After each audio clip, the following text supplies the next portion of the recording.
আসসালামু আলাইকুম। সবাই কেমন আছেন? আশা করছি সবাই ভালো আছেন। দেশে বা দেশের বাইরে যে যেখান থেকে আমার আজকের ব্লগটি দেখছেন আপনাদের সবাইকে বাংলাদেশি মমি নিউজের চ্যানেলে স্বাগত জানাই। আজকে যে ব্লগটা আপনাদের সাথে শেয়ার করতে যাচ্ছি, এই দিন আমরা বাংলাদেশ থেকে ইউএস এর উদ্দেশ্যে রওনা দিয়েছিলাম।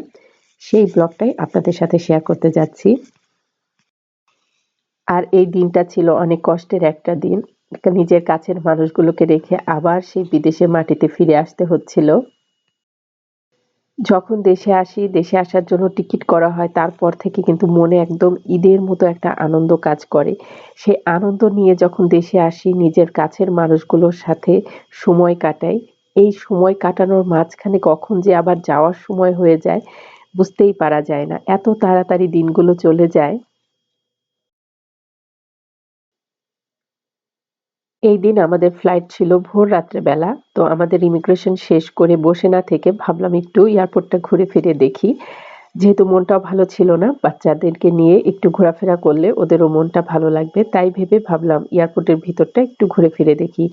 আর এর আগে এয়ারপোর্টের ভিতরটা আমাদেরকে সেইভাবে ঘুরে ফিরে দেখা হয়নি। হয় আমাদের হাতে সময় থাকে না, আর না হয় তাড়াহুড়া করে বের হয়ে আসা হয়েছে। এরকমটা হয়েছে। তো এবার যেহেতু হাতে বেশ কিছুখানিক সময় ছিল, তো আমরা একটু এয়ারপোর্টের ভিতরটা ঘুরে ফিরে দেখেছিলাম। আর কিছু একটু ভিডিও করে রেখেছি যেগুলো আপনাদের সাথে এখন শেয়ার করছি। শুরুতেই যে দোকানটা আমরা ঘুরে দেখেছিলাম, এই দোকানটার মধ্যে দেখতে পেয়েছিলাম হাতের কাজের নকশি কাঁথাগুলো রেখে দিয়েছে। আর এই কাঁথাগুলো দেখুন দেখতে কত সুন্দর লাগছিল। আর ওই যে দূরে একটা সাদার মধ্যে নীল আর লাল রঙের একটা সুতার কাজ করা যে কাঁথাটা দেখতে পাচ্ছেন, এই সেম কাঁথাই আমার মা আমার জন্য একটা সেলাই করে দিয়েছে। আমার মা অনেক সুন্দর হাতের নকশি কাঁথা সেলাই করেন এবং ওনার এরকম হাতের কাজের অনেক জিনিস আছে। তো এই পুরা দোকানটা আমরা ঘুরে ফিরে দেখছিলাম।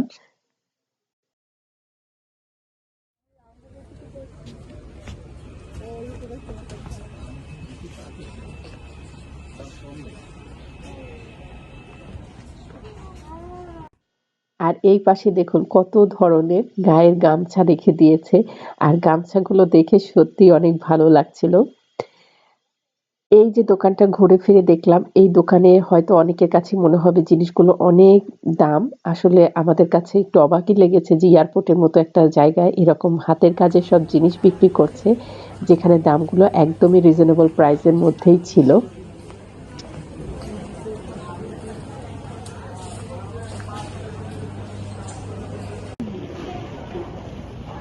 চলো।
এই যে প্লেনে ঢুকলাম, ঢুকে বসলাম, বসে সব ব্যাগপত্র গুছিয়ে নিয়ে যখন বাইরের দিকটা এরকম তাকিয়ে দেখি তখন খুবই খারাপ লাগে যে আর কিছুক্ষণের মধ্যে নিজের দেশটা ছেড়ে নিজের কাছের মানুষগুলোকে রেখে চলে যেতে হবে। আর প্লেনটা যখন এরকম দেখি যে এখন উড়তে শুরু করছে তখন মনে হয় যেন ভিতরটা একদম ফাঁকা হয়ে যাচ্ছে। সত্যি সবার জন্য খুব কষ্ট লাগে, নিজের দেশটার জন্যও খারাপ লাগে। কারণ নিজের দেশে চলাফেরা করে মানে নিজের স্বাধীন যেরকম জীবনযাপন করা যায়, অন্য দেশে আমি মনে করি ওরকম স্বাধীনভাবে জীবনযাপন করা যায় না। অন্য দেশে হয়তো অনেক সুখে শান্তিতে থাকা যায়। হ্যাঁ, থাকা যায়, অনেক সুখে শান্তিতেই থাকা যায়। কিন্তু নিজের দেশের মতো যে একটা সুখ, একটা শান্তি সেটা আমার কাছে মনে হয় না আসলেই বিদেশের জীবনে পাওয়া যায় ও বিদেশের জীবনে।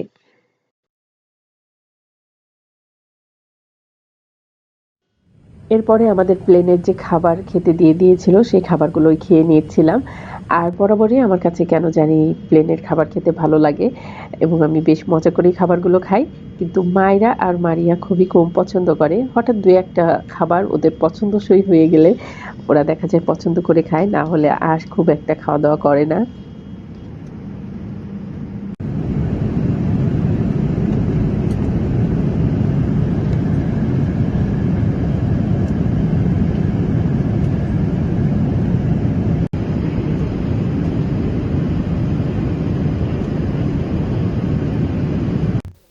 এরপরে আমাদের প্লেন ল্যান্ড করলো কাতার এয়ারপোর্টে।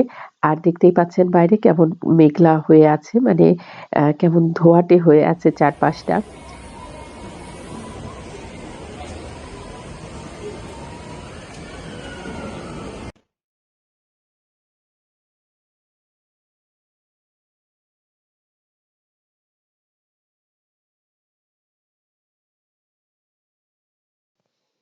এরপর আমরা কাতার এয়ারপোর্টটা একটু ঘুরে ফিরে দেখি। আর এই যে দেখুন মরুভূমির মধ্যে একটা দেশ, আর তার এয়ারপোর্টটা কত সুন্দর গাছ দিয়ে সাজিয়ে রেখেছে। দেখেছেন কত সুন্দর সব গাছ, আর এগুলো কিন্তু সবই রিয়েল গাছ, একটাও আর্টিফিশিয়াল গাছ ছিল না।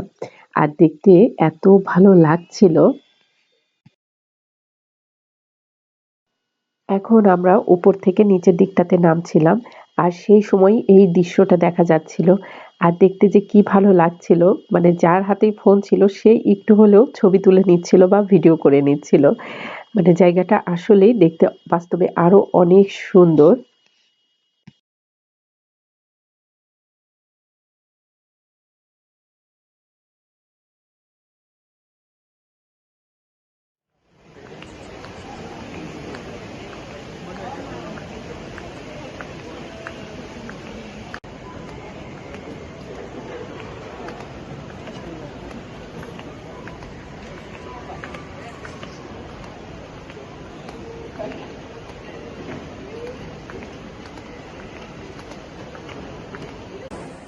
এয়ারপোর্টে কিন্তু অনেকক্ষণ ধরেই হাঁটতে হয়।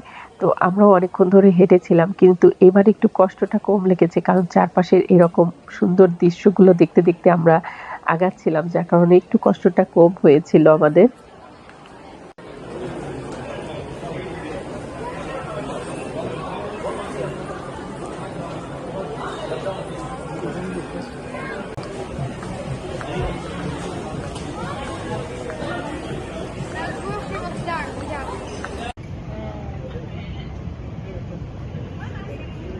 Hello, ladies and gentlemen. Welcome back to our Privilege Club and the Water Frequent Flyer members.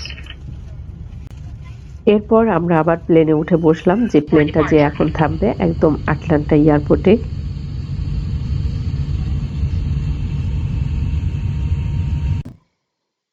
এরপরে আমাদের প্লেনের খাবারগুলো দিয়ে দিয়েছিল। তো প্লেনের খাবারগুলো খেয়ে নিচ্ছিলাম। এখানে মারিয়া নিয়েছিল এক রকমের খাবার। আমি আর মারিয়া এক রকমের নিয়েছিলাম, আর মাইরা নিয়েছিল অন্য রকমের খাবার। তো আমরা এখানে ম্যাশ পটেটো নিয়েছিলাম, আর হোয়াইট সসের যে চিকেনটা হয় সেই টাইপের একটা খাবার ছিল। তো সেগুলো আমরা অর্ডার দিয়ে দিয়েছিলাম। তো সেসব খাবার খেয়ে নিচ্ছিলাম। আর মাইরা নিয়ে নিয়েছিল চাউমিন, সঙ্গে আ একটা চিকেনের কোনো একটা আইটেম ছিল। কাতার থেকে আটলান্টা পর্যন্ত বেশ অনেকটা সময় কিন্তু প্লেনেই বসে থাকতে হয়।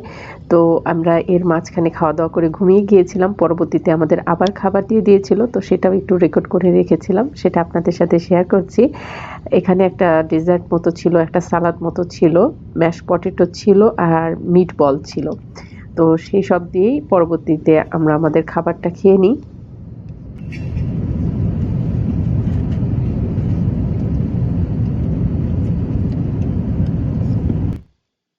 আটলান্টাতে আমাদের প্লেনটা ল্যান্ড করবে তার কিছুক্ষণ আগে থেকেই আকাশে এরকম অনেক ভারী, ভারী বড়, বড় মেঘ দেখতে পাচ্ছিলাম। আর এই মেঘের মধ্যে দিয়ে আমাদের প্লেনটা ল্যান্ড করছিল। আর এই দিনের যে অনুভূতিটা ছিল সত্যি এটা ভাষায় প্রকাশ করার মতো না। অনেক ভয় লাগছিল। কারণ এর আগেও তো অনেকবারই প্লেনে ওঠা হয়েছে। যেভাবে ল্যান্ডিংটা হয়, এইদিন প্লেনটা ওইভাবে ল্যান্ড করেছিল না। একটু অন্যভাবে করছিল, যেটা আরকি আমাদের খুব ভয় লাগছিল।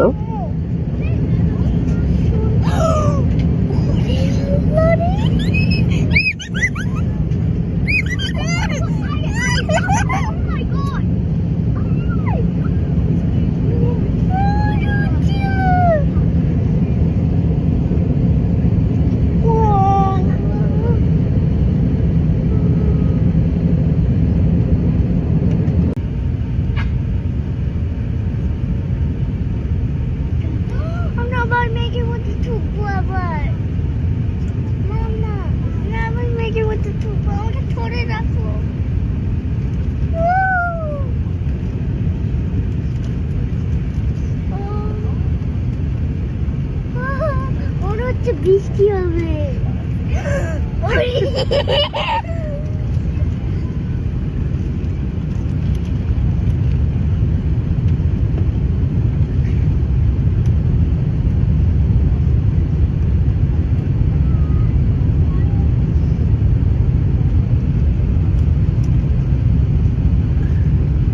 প্লেনে বসে মেঘের যে অপরূপ সৌন্দর্য সেটা দেখতে পাচ্ছিলাম।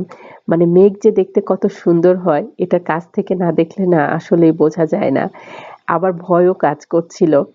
এই ভয়ের মাঝখানেই আমাদের প্লেনটাও খুব ভালো মতোই ল্যান্ড করেছিল।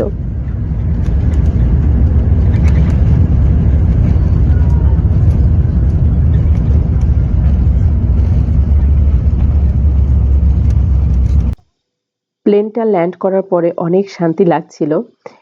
এই দিনের যে প্লেনের অভিজ্ঞতাটা এটা আসলে কোনোদিনও আমি ভুলবো না। মানে এই দিনের যে ল্যান্ডিং এর আগের যে ঘটনাগুলো ঘটে গিয়েছিল সেগুলো সত্যি মানে একদম এখনো মনে পড়লে ভয় লাগে যে এরকম ভারী ভারী মেঘের মধ্যে দিয়ে প্লেনটা কিভাবে ল্যান্ড করেছিল। চলে আসলাম সেই ব্যস্তময় জীবনে আবার সেই ঘড়ি ধরা একদম ঘড়ির কাঁটার সঙ্গে সময় বেঁধে চলতে হবে। আমরা আসছিলাম আর উপর দিয়ে প্লেন আরেকটা উড়ে যাচ্ছিল যে কেউ আসছে আর কেউ যাচ্ছে। তো এই তো আমরা বাড়িতে চলে এসেছি। যেহেতু অনেকদিন বাড়িতে থাকা হয়নি, বাড়িটা দেখেন একদম পরিত্যক্ত বাড়ির মতো হয়ে গেছে। চারপাশে একদম ঘাসপালা হয়ে গেছে। আর এখানে তো ঘাস-টাস এমনিতেই একটু বেশি, বেশি করেই হয়। লোক এসে আমাদের ইয়ার্ডের যে ঘাসগুলো সেগুলো কেটে দিয়ে গেছে কিন্তু এগুলো তো আর তারা পরিষ্কার করবে না। আর আমরা ওভাবে ওদেরকে করতেও দিই নাই কারণ এখানে অনেক রকমের গাছ আছে যেগুলো ওরা ঘাস ভেবে বা ওইভাবে না বুঝে নষ্ট করে ফেলবে। তো এখন এগুলো আমাদেরকেই পরিষ্কার করতে হবে। ওইদিকে মায়রার বাবাকে দেখতে পাচ্ছেন। ও যতটুকু পারছে মেশিন দিয়ে সব কাটাকাটি করে নিচ্ছে ঘাসগুলো। আর এদিকে যে লাগেজগুলো এনে এভাবেই রাখা আছে। এখন এগুলোও গুছিয়ে নিতে হবে। আজকের ব্লগটা এতটুকুই। দেখা হবে নতুন কোনো ব্লগের সাথে। সে পর্যন্ত সবাই ভালো থাকুন, সুস্থ থাকুন। আজ তবে আসি। আল্লাহ হাফেজ। আর হ্যাঁ, আমার চ্যানেলটা যারা সাবস্ক্রাইব করেনি অবশ্যই সাবস্ক্রাইব করে নিবেন।